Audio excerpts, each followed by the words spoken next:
بسم الله الرحمن الرحيم. الحمد لله حمد الشاكرين، والصلاة والسلام على المبعوث رحمة للعالمين وعلى آله وصحبه أجمعين. السلام عليكم ورحمة الله وبركاته.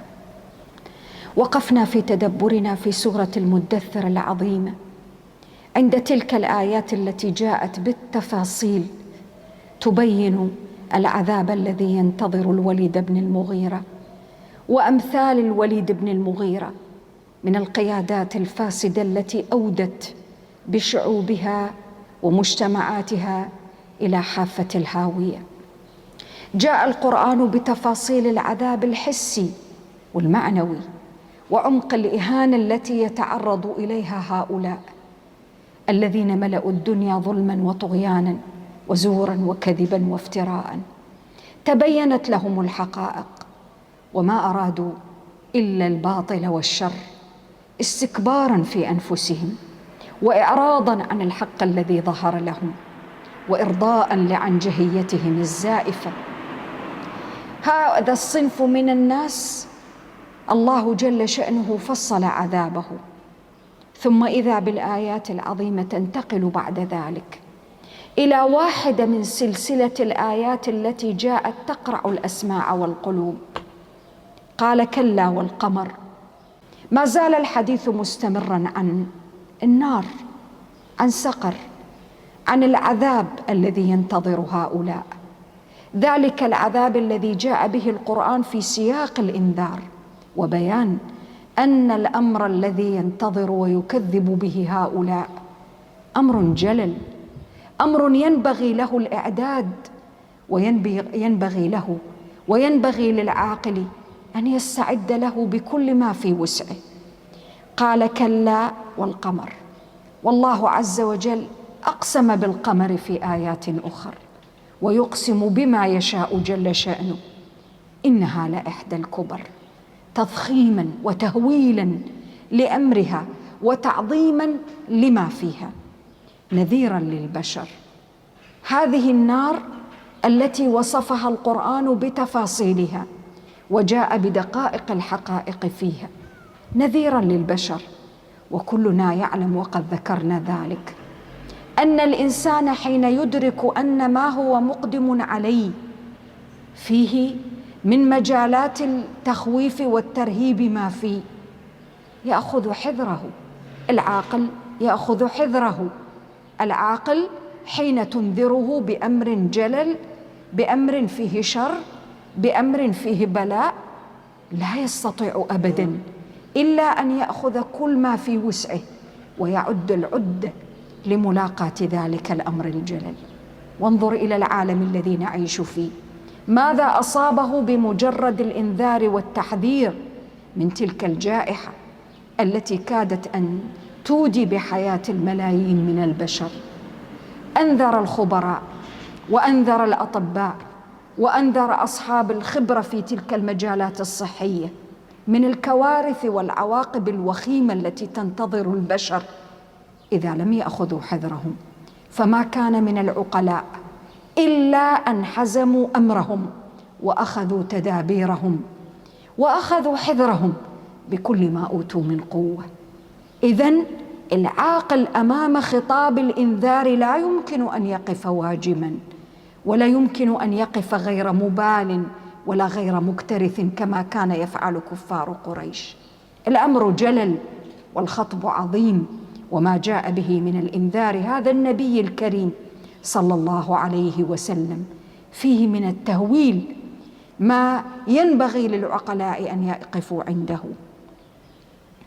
من هنا قال: لمن شاء منكم أن يتقدم أو يتأخر. لماذا القرآن العظيم يذكر لنا في هذا السياق لمن شاء منكم أن يتقدم أو يتأخر؟ تحميل الإنسان لمسؤولية القرار. هذه السقر وهذه جهنم التي يكذب بها هؤلاء وما جعلها الله إلا نذيرا للبشر. أنتم أحرار فيما تفعلون وتريدون، إما أن تأخذوا حذركم لمن شاء منكم أن يتقدم نحو الخير، ونحو الخير والحق والصدق الذي جاء به هذا النذير العظيم. وإما أن يتأخر ويتراجع ويقف في مكانه ولا يتقدم نحو الحق ولا يتقدم نحو الخير ولا يتقدم نحو ما ظهر له من الدلائل والبينات، فينصرها في نفسه وينصرها في واقعه. وليد بن المغيرة ضيع على نفسه وعلى قومه واحدة من أعظم الفرص. كان بالإمكان أن يتقدم نحو الخير، كان بالإمكان أن يثبت ثبات الرجال في ذلك الموقف، يثبت على كلمة الحق التي نطق بها وقالها، ولكنه ما فعل. حالة الدنيا الزائفة بينه وبين تلك الكلمة الحق. لمن شاء منكم أن يتقدم أو يتأخر. ما هو مصير الذي يتأخر كما فعل الوليد بن المغيرة؟ كل نفس بما كسبت رهينة. بمعنى آخر، أنت الذي تتخذ القرار، أنت الذي تحسم أمرك، إما أن تتقدم وإما أن تتأخر. إما أن تتقدم نحو الحق وترفع رايته في قلبك وسلوكك وواقعك ومجتمعك، وتعد العدة وتأخذ الحذر وتضع في حسبانك أنك ستتعرض لبعض العقبات، ولكن ذلك لن يفل من عزيمتك شيء وأنت على الحق.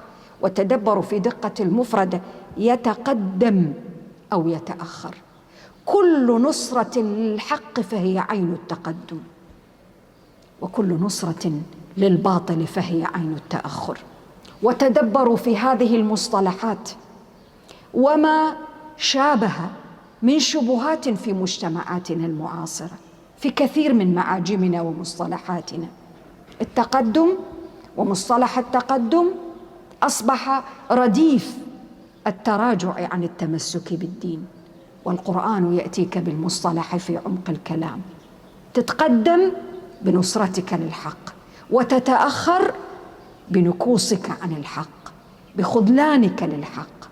الحق سيبقى حق، لن يتغير ولن يتبدل، ولكنك أنت الذي تضيع الفرصة في أن تتقدم.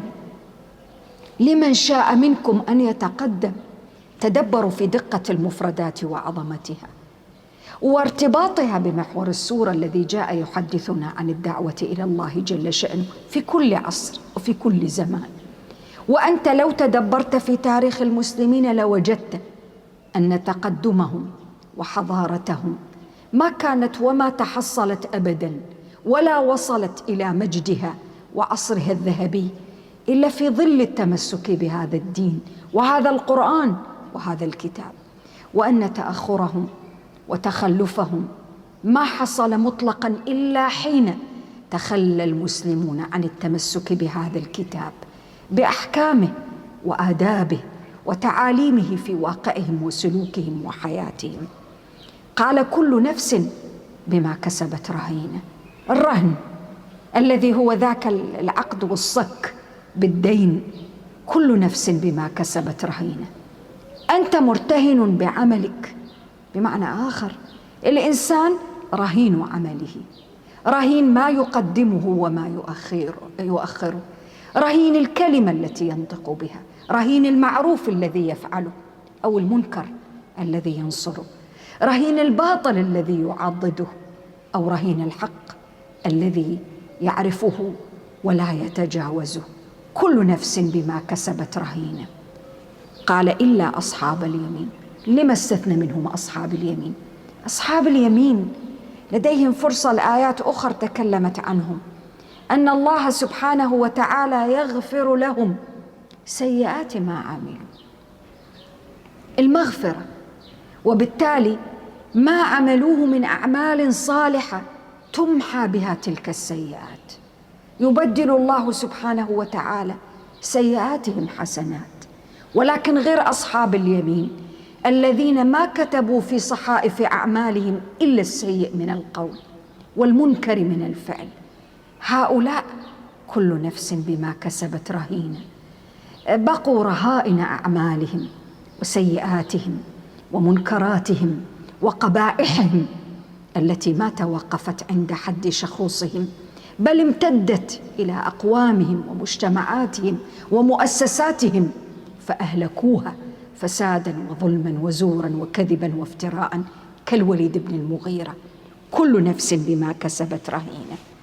قال إلا أصحاب اليمين في جنات يتساءلون عن المجرمين. تدبروا معي في دقة وجمال الانتقال من حال الكفار الكاذبين المعاندين إلى حال المؤمنين الذين قال في وصفهم في جنات يتساءلون عن المجرمين.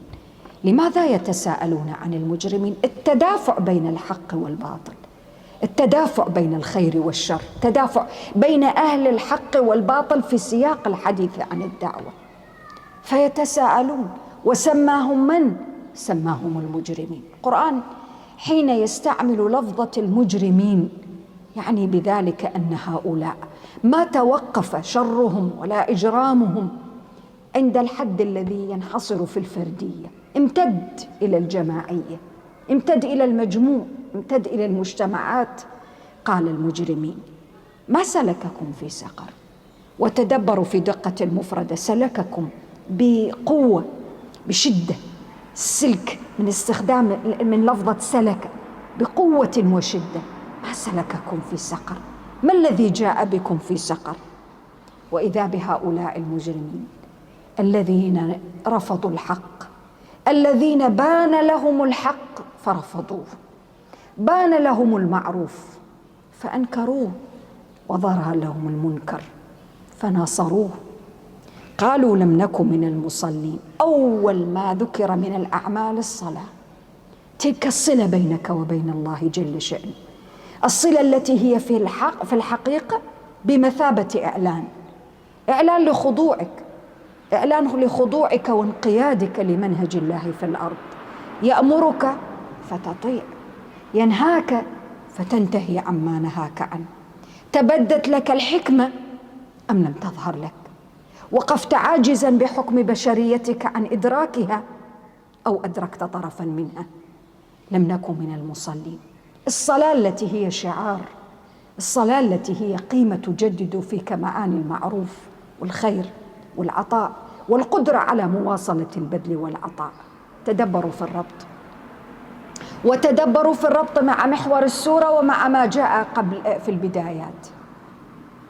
واحدة من أعظم الوسائل التي تعينك في طريق الدعوة نشر الخير ونشر المعروف أن تكون من المصلين. المصلين الذين يقيمون الصلاة، المصلين الذين لا يعلنون فقط شعيرة الصلاة في المساجد، يعلنونها ويقيمونها في حياتهم وواقعهم وسلوكهم. الصلاة التي تنهى عن الفحشاء والمنكر، الصلاة التي لا تترك في قلبك شكا إلا بددت، ولا حيرة ولا نوعا من أنواع الضياع أو عدم الاستقرار. قرارك معروف، طريقك واضح تدركه وتسير عليه.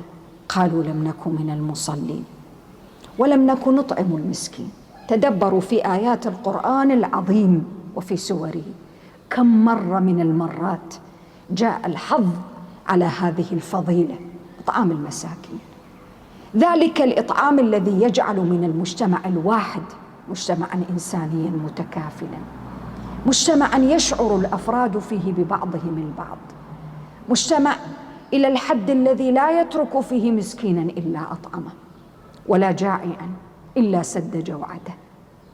هذا المجتمع الذي يحقق فيه الأفراد معاني الإنسانية والتكافل، يكونون فيه بشرا بمعنى البشرية الحقيقية، بمعنى الإنسانية، بمعنى أن الإنسان يتخلص من شحه وبخله وأنانيته وتضخم الأنا في نفسه ليحنو على مسكين حتى ولو لم يعرفه. هذا الحنان وتلك المشاعر الفياضة المتصلة بالصلاة. تدبروا في الربط بينها وبين الصلاة. صلاة لم نكن من المصلين. الصلاة هي التي تجدد فيك الرغبة في إطعام المساكين.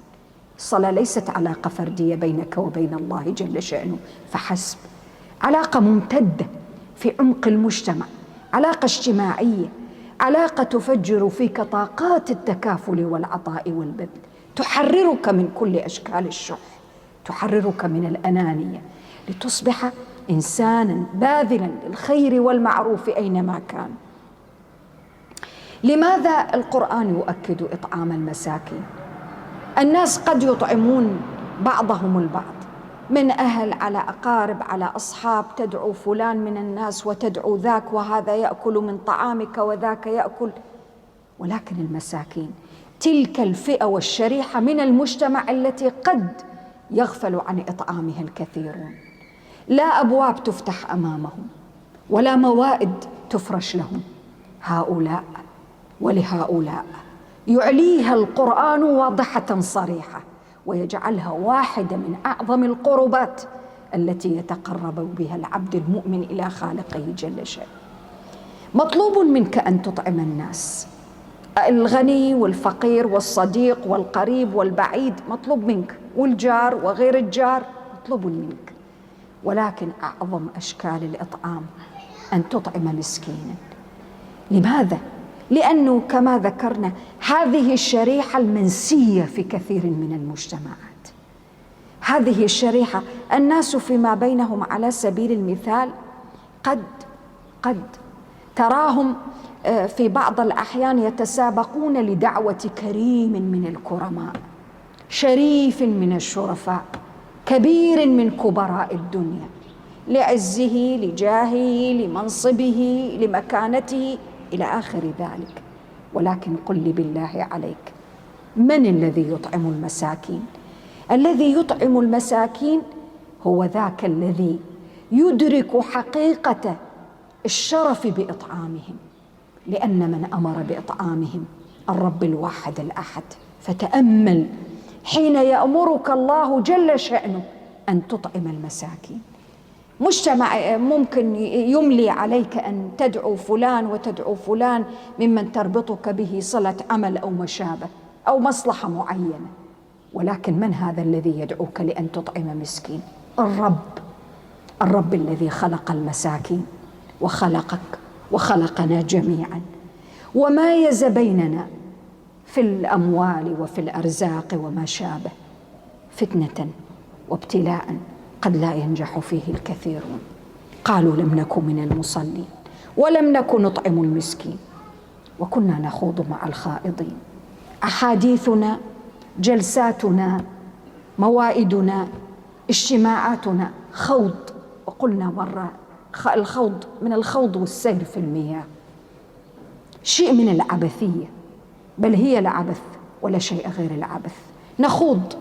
نخوض في أحاديث لا تغني ولا تأتي بشيء ولا فائدة من ورائها، نخوض مع الخائضين. وأنت لو تدبرت في واقعنا ومجتمعاتنا لوجدت أن الكثير منا يخوض مع الخائضين.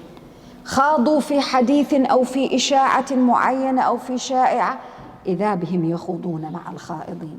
فتحوا موضوعا لا قيمة ولا فائدة من ورائه، خاضوا مع الخائضين، تكلموا في كلام ليس منه قيمة ولا يترتب عليه عمل ولا فائدة، وإذا بهم يخوضون مع الخائضين.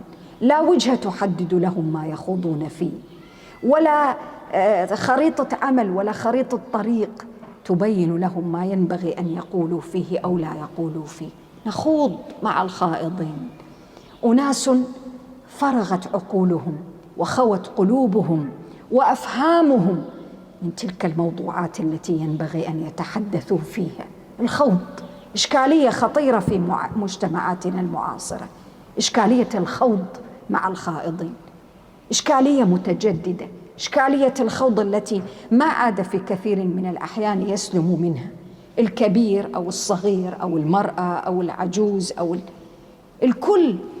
في كثير من الأحيان إلا من رحم ربي تراه يخوض مع الخائضين. حديث الساعة، حديث اليوم، هكذا تحرق ساعات العمر، وهكذا تحرق الأيام والليالي التي تشكل الثروة الحقيقية للإنسان. قال وكنا نكذب بيوم الدين حتى أتانا اليقين. لحظة مواجهة الحقيقة. كيف أصبح هؤلاء من الصادقين بعد أن كانوا في الدنيا من المعروفين بالكذب والافتراء؟ ذاك أن يوم الدين يوم لا يعرف فيه الكذب مطلقا، حتى الشيطان لا يقول إلا الحقيقة. وهؤلاء من المكذبين الذين ملأوا الدنيا صراخا بكذبهم وافتراءاتهم لن يعرفوا إلا قول الحقيقة يوم الدين، يوم مات، يوم أن يكون قد فات أوان قول الحقيقة. الحقيقة لها وقت، حقيقة لها زمن. حين تقول الحقيقة في وقتها كما كان ينبغي أن يقولها الوليد تأتي ثمارها، ولكن حين تقول الحقيقة بعد فوات الأوان يوم الدين هناك لا ينفع الندم. قال وكنا نكذب بيوم الدين، ذلك اليوم الذي لا ينبغي أن يكذب فيه. واختار مفردة ولفظة الدين، كلام مرتبط مع الكلام عن الرهينة، كل نفس بما كسبت رهينة. يوم الدين، يوم الجزاء، يوم الحساب، اليوم الذي يوفى فيه الناس أعمالهم. حتى أتانا اليقين، جاءنا إلى أن وصلنا للمرحلة. أي مرحلة؟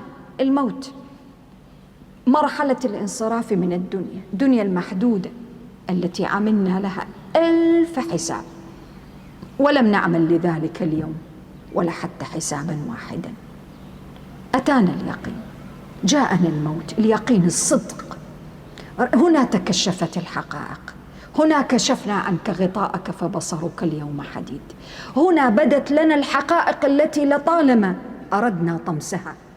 هنا بدا لنا الحق الذي كان لنا باديا ظاهرا بالحقائق والأدلة والبراهين، ولكننا حاولنا جهدنا لنلي عمق الحقيقة. قال فما تنفعهم شفاعة الشافعين. ما تنفعهم الشفاعة لأجل أي شيء؟ لما أسرفوا من الأعمال، لما أسرفوا على أنفسهم من الذنوب والخطايا. ما تركوا ذنبا إلا اقترفوا، وما تركوا خطيئة إلا اقترفوها، وما تركوا حقا إلا حاولوا أن يطمسوه وحاربوه، ولا تركوا باطلا ولا فسادا إلا حاولوا أن ينشروه. فماذا ينتظرون؟ فما تنفعهم شفاعة الشافعين. لماذا القرآن يحدثنا في هذا المقام عن شفاعة الشافعين؟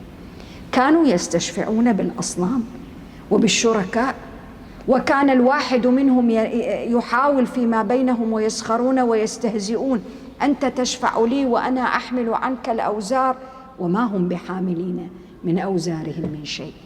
فما تنفعهم شفاعة الشافعين. ومن هنا ينتقل القرآن من الحديث عن الجزاء الذي ينتظرهم إلى الواقع الذي يعيشون فيه، كعادة القرآن في وسط المستقبل بالحاضر، ليجعل الإنسان مستحضرا للحاضر الذي يعيش فيه، عله يستدرك ما فات، عله يستبق الأمور قبل وقوعها. قال فما لهم عن التذكرة معرضين. بعد أن ذكر الجزاء ومهد له بكل هذه التفاصيل انتقل إلى واقعهم الذي يعيشون فيه، في توبيخ وفي استنكار عليهم.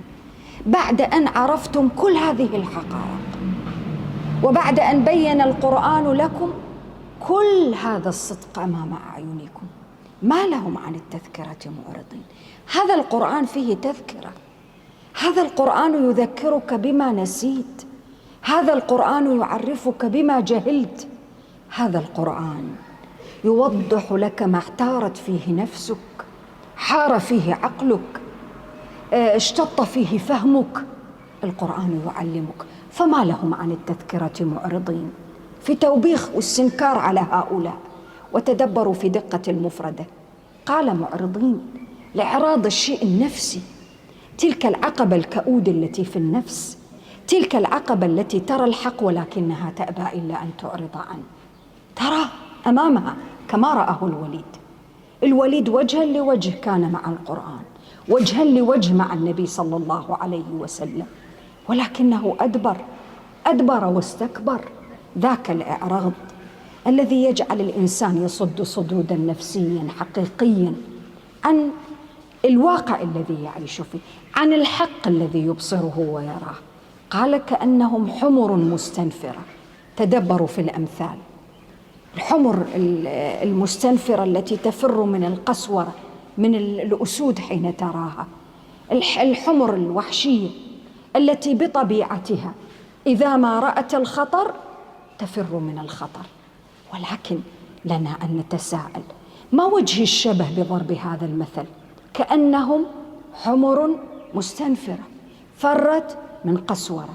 وجه الشبه التضاد بين هذا الواقع وبين هذه الحقيقة.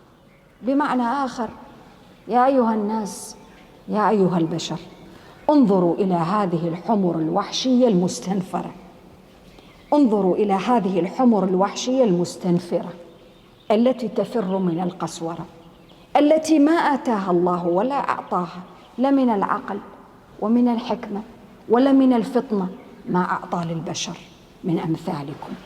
هذه حمر الوحشية، حيوانات، ولكنها بما ركب الله فيها من مدركات وقدرة على إدراك الخطر، حين ترى القسورة التي هي الأسد والأسود بطبيعتها تراها تفر من مكامن الخطر، تراها تفر من مواضع الخطر بطبيعتها، على الرغم من أنها لم يركب فيها عقل، وليس فيها فطنة البشر، وليس فيها حكمة البشر. فما لهم هؤلاء عن التذكرة معرضين؟ هل في هذه التذكرة وفي هذا القرآن ما يجعلكم تفرون منه وكأنكم حمر مستنفرة تفر من الخطر الذي يلاحقها ويزاولها؟ طيب، الحمر المستنفرة لها كل الحق في أن تفر من القسورة لما يهددها من الخطر الحقيقي الواقع الكائن. ما بالكم أنتم تفرون من القرآن وفيه حياتكم وفيه نجاتكم وفيه ما تخافون منه وفيه أمان لكم وفيه ما تبحثون عنه من الأمان. أنتم تبحثون عن الأمان فكيف تفرون عنه؟ أنتم تبحثون عن الرضا فكيف تفرون عنه؟ أنتم تبحثون عن الراحة فكيف تعرضون عنها وهي بين أيديكم؟ هذا التناقض الذي يجعل هؤلاء كالأنعام بل هم أضل. قال: بل يريد كل امرئ منهم أن يؤتى صحفا منشرة.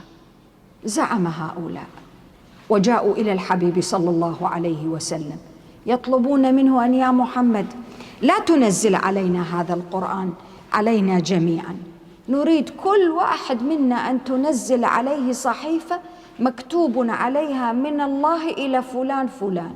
يا لسخافة عقولهم، يا لسخافة عقولهم ويا لحماقة أفهامهم. بل يريد كل امرئ منهم أن يؤتى صحفا منشرة، في سياق التوبيخ والاستنكار عليهم. ماذا تريدون؟ ماذا تريدون؟ ولماذا تحاولون أن تبحثوا وتختلقوا عشرات الحجج الواهية التي لا قيمة لها؟ كلا، بل لا يخافون الآخرة. قضية ليست قضية صحف منشرة وليست كتاب نقرأه، لأن هم سألوا النبي صلى الله عليه وسلم أن ينزل عليهم كتابا نقرأه. هكذا سألوا هذه الأسئلة التي ما أرادوا منها أن يستظهروا حقا، ما أرادوا منها أن يتبينوا الحق، ولا أرادوا منها أن يخضعوا لحق، يريدونها باطلا يتلاعبون فيه كما تشاء أهواؤهم وأمزجتهم. قال: كلا، بل لا يخافون الآخرة. هذه الإشكالية الخطيرة في نفوسهم. هؤلاء لا يخافون الآخرة، ولكن سواء خافوا الآخرة أم ما خافوا الآخرة، ما هي النتيجة المترتبة وقد أعرضت قلوبهم وصمت آذانهم وغلقت قلوبهم وعقولهم وأفهامهم؟ إشكالية خطيرة جدا. القرآن هنا يقدم لك نموذجا رائعا، يقدم لك مسلكا دعويا عظيما. أي مسلك؟ الخوف من الآخرة. إنسان حين يدرك الشيء الذي يخافه يقدم لما يخاف، يقدم ما يمكن أن يقيه مما يخاف. أنت حين تخاف شيئا تأخذ كل الاحترازات الوقائية، ومرة أخرى تدبروا إلى هذه الجائحة التي يعيشها العالم، فيروس كورونا. تغسل يديك وتفعل كذا وتلبس كذا وتغطي كذا وتأخذ كل الاحتياطات. لماذا؟ لأنك أدركت ذلك الخطر، أدركت أن هذا خطر. طالما أنه خطر عليك، العاقل لا بد أن يخاف من الخطر. هذه طبيعة بشرية، الله ركب فيك الخوف مما تحذر. ولماذا الخوف؟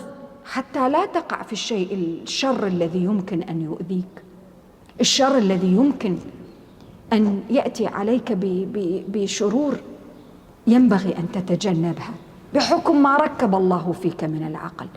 هؤلاء حين لا يخافون الآخرة كيف سيحضرون لها؟ كيف سيعدون العدة لملاقاتها؟ ذاك اليوم العسير الذي ابتدأت وافتتحت به السورة العظيمة، كيف سيعدون العدة له؟ ماذا أعدوا له؟ ماذا جهزوا له؟ ما قاموا من الأعمال لأجل أن لا يقعوا في المحذور فيه؟ كلا إنه تذكرة. تدبروا معي في هذه السورة المباركة كم مرة ذكرت مفردة كلا بوقعها، بإيقاعها الصوتي العظيم، تلك المفردة العظيمة التي تؤكد وتضخم وتعظم الأمر، تؤكده بنفيه.